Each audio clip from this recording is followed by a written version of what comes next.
Guys, it's Generalkidd here. How's everyone doing today? So, for today's video, well, as you all know by now, the Falcon from Halo Reach is now back in Halo Infinite. In fact, it's been a very long time, like over 15 years now, or about 15 years, since we've last seen a Falcon in a Halo game. So, a lot of people were pretty excited about the Falcon coming back. So, for this video, we are going to be comparing the Halo Reach Falcon and the Halo Infinite Falcon to see what's changed between them, what's better, what might be worse. So let's start with the category of the overall appearance. So this here is the original classic Falcon from Halo Reach, and well, this is the original design, so that's basically what it looks like. And here it is in Halo Infinite, and you can see it's roughly the same design, really. It's very recognizable as the Falcon. It hasn't been changed much, if at all, actually. The textures do look different. Now, in Halo Reach, the interior of the Falcon was also quite detailed as well. And likewise, in Halo Infinite, it does share a similar layout as the Reach Falcon, but there are some differences here and there, which we'll get into in a bit. So, in Halo Reach, once the Falcon turns on, once the pilot's inside, there are several lights on it that will actually light up. And the screen inside will also light up as well. The screens are static, there's no animations on them or videos, but they will light up. And same with the interior, a little red light will light up inside as well. For Halo Infinite, nothing changes when a pilot gets in. The screens are static all the time, they're always on. Those lights you see on the Falcon, those are always on as well, so nothing turns on except for the engine. There are no lights inside either. Next up, we'll take a look at the finer details of the Falcon. So in Halo Reach, like most other vehicles, especially UNSC vehicles, there are a lot of decals on them. Like you have the UNSC logo, you have a lot of warning logos, a lot of informational stickers and whatever, a lot of signs and everything, warning signs and all that. Even the rotary blades have words on them as well, and decals. So this Falcon, the original Falcon, is covered in decals everywhere. There's also the tail number and all that. And even on the inside of the Falcon, there's a lot of decals as well. We have, the warning signs, warning labels and all that, plus a lot of other things that you can't quite read. But yeah, I mean, it's full of decals everywhere. And even the manufacturer information is in here too, as well as a Mego kit. So yeah, just keep all that in mind as we move on to Halo Infinite and see how the new Falcon does with decals. So here we are. Now, you may have noticed this already if you've played the update already, but the Halo Infinite Falcon is unfortunately kind of lacking in decals. The exterior, there's pretty much no decals, not even a UNSC logo or anything. On the inside, there are the warning warning stripes on the ground, and of course we do have the screens, but that's basically it for decals in the Falcon. I mean, this Falcon looks like it's completely brand new, like it just came off the factory floor. It hasn't been sold to the UNSC yet, or anyone else that the manufacturer sells Falcons to. And like I said, the screen inside the cockpit is static in both vehicles, but in Reach it does light up when the pilot is in. In Halo Infinite, the screens are all the same. I believe they're reused from a Pelican. But they're all the same, they're all static, and they don't light up or move at all. Now, as for a few smaller things in here, the fire extinguisher inside the Falcon is, it's completely untextured.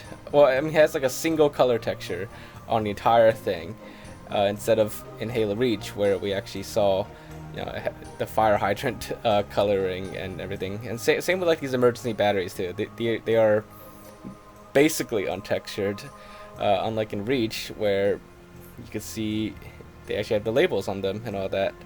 So yeah, that's another thing that's, I mean, it does seem to be mostly the same layout, I will say that. So I think they did basically reuse the Falcon model from Reach. It wasn't completely made from scratch, so that's why it does share a lot of similarities, but they did not reuse all the textures and decals.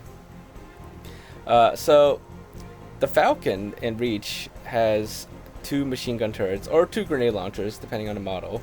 And likewise, in Infinite, the grenade launcher model, it is the same as the Reach one, actually. The textures on it are almost similar as well. For the machine gun turret, though, there's not much different about it. Now, in Reach, the grenade launcher has a screen on the corner where it tells you how far your grenade is going, and as well as if it's being charged up or not. But in Halo Infinite, it does reuse the same model grenade launcher, but the screen is not brought back.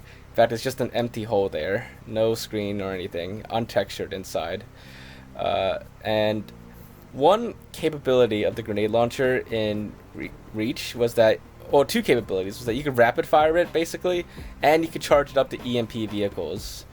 And if you're not careful, you could also blow yourself up.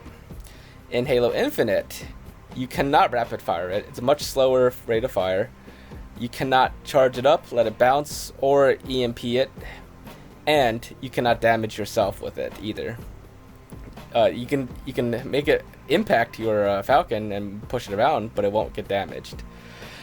Now, speaking of damage, the next category we're looking at is, well, how much health and damage the Falcons can take.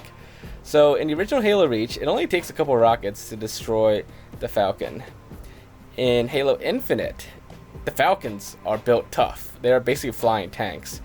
It takes 4 rockets to put the Falcon into the the doomsday state, which means it would take 5 rockets if you want to blow up the Falcon immediately.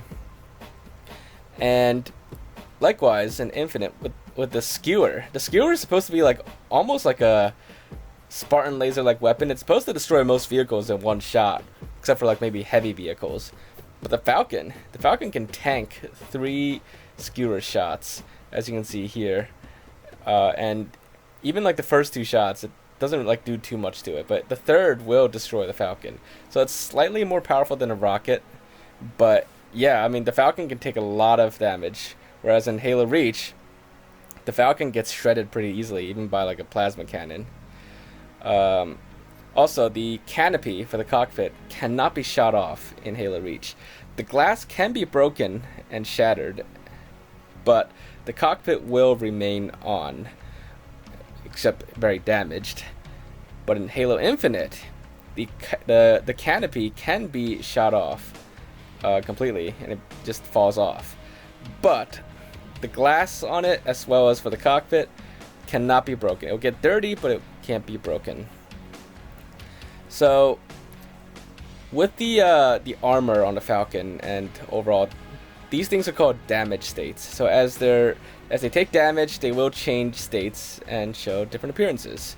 So in Halo Reach, the Falcon does have a lot of damage states to it. You can see broken metal, dents, twisted metal, scorch marks, and everything like that. In Halo Infinite, the paint actually can be completely scraped off or blown off. But as far as other damage states go, it doesn't have a lot of noticeable damage states. Despite taking 2 rockets, the hull of the Falcon is pretty smooth. Actually, it's not very damaged. There are some parts of it that will show damage, and other parts will catch fire, and even a couple side pieces will fall off. But other than that, if you look closely, the Falcon, it's still in okay shape. The paint's been knocked off, and you see fire on it, but it doesn't show too much visible damage. The fire effect pretty much covers all that up, actually. But the paint getting removed does help, and it's actually pretty cool that all Halo Infinite vehicles you can take the paint off. Now, as for the blown up portion of the Falcon and the garbage pieces, as you can see in Halo Reach, once the Falcon is blown up, it is basically gone. It's destroyed. There's not much left of it. There are a lot of garbage pieces, and each garbage piece is significantly damaged as well. You can even see where it's been disconnected from it. There's bent metal and wires and everything all disconnected. And those pieces, there are a lot of pieces, and they realistically show the damage. In Halo Infinite, though, once the Falcon is blown up, Well, most of it's still intact and in great shape, really. Especially the interior is like zero damage at all to the interior after it's blown up. The turrets also stay on it; they don't get blown up or damaged either. And in the cockpit, the screens are all still on and everything, so no issues there. And you can see like with the garbage pieces are in pristine condition, no scorch marks, no scratches, no dents, and you can't even see like where they were disconnected from the Falcon. There's no like, you know, scraped off area or like bent metal or anything like that. There are a couple garbage pieces that do show like, you know, visible damage, but things like the tail wing there, once it's separated, it's in like pristine factory new condition. Now as for some other miscellaneous features here and there for the Falcon, let's take a look at the different variants in Halo Reach. Because in Halo Reach, there are different variants of the Falcon. We have Falcons with grenade launchers on them, Falcons with chain guns, and we have Falcons that are just transport Falcons, no weapons on it at all. And we also have Falcons where the pilot can fire the machine gun as well. So a lot of options. In Halo Infinite, there's only one Falcon variant. However, that Falcon carries both the machine gun turret and the grenade launcher, and you have the ability to swap seats between the two turrets, with a really cool animation as well, I must say. But, like I mentioned, in Halo Reach, the Falcon does have one variant where the pilot can shoot the machine gun turret. The others, the pilot simply can't do anything if they press the right trigger. But, in Halo Infinite, the Falcon does have a horn on it, which we'll get into in a little bit. But one thing to notice is that the Falcon in Infinite, it doesn't really have a HUD when you're flying around. In Halo Reach, there is a HUD that shows you your altitude, your airspeed, as well as the ability to lock the altitude. And if you do lock the altitude, the HUD does reflect that, so you know that your altitude is locked as well. You do still have the ability to lock altitude in Halo Infinite, but it doesn't tell you if your altitude is locked or not. So that can possibly cause some confusion. But yeah, in Halo Infinite, there's just simply no HUD. There is a crosshair, but that's it.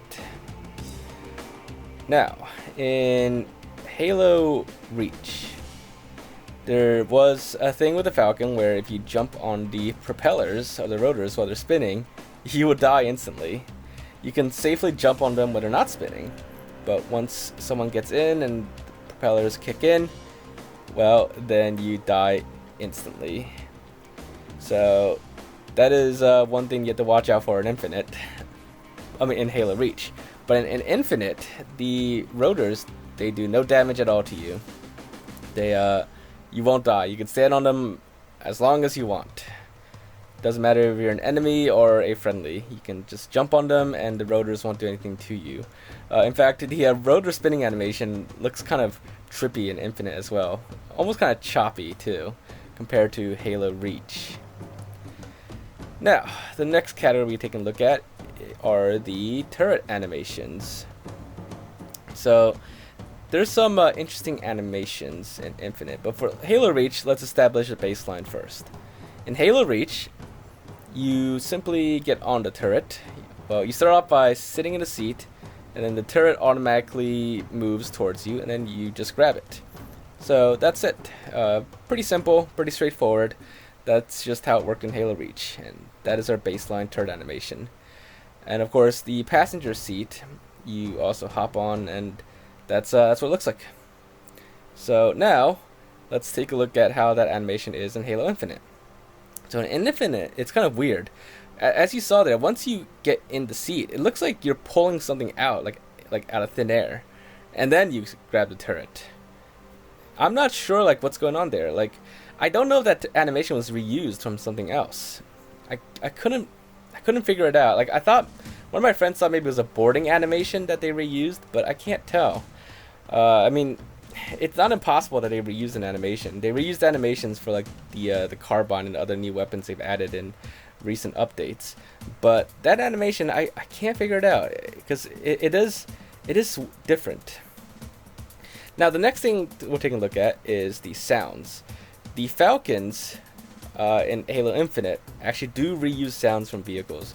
But I'll just let you watch this next section without any narrations. You could just listen to all the sounds.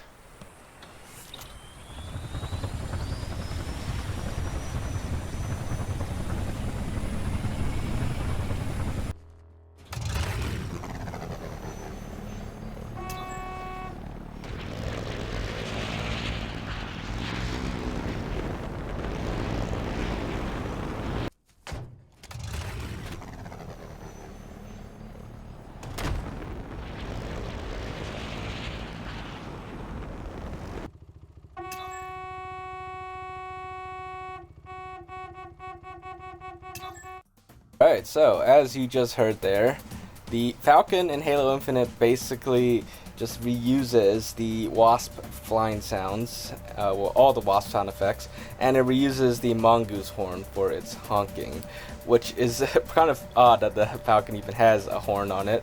But if any of you have ever played matchmaking with me on Halo Infinite, you'll know how I am with the horns on vehicles, because they have infinite honking, and I have a tendency to just drive around the map and just hold down the horn the entire time, because it never runs out at all, unlike in previous Halo games. So with the Falcon, if you wanted to just fly around the map honking the horn and annoying everyone, you can totally do that now. But yeah, so that wraps up for this video. Those are all the major and minor differences that I could spot with the Falcon between the two games. If there's anything I missed, let me know in the comments down below. But aside from that, if you enjoyed this video, make sure to leave a like, and make sure to subscribe if you haven't already, and I will see you all in the next video. Bye guys!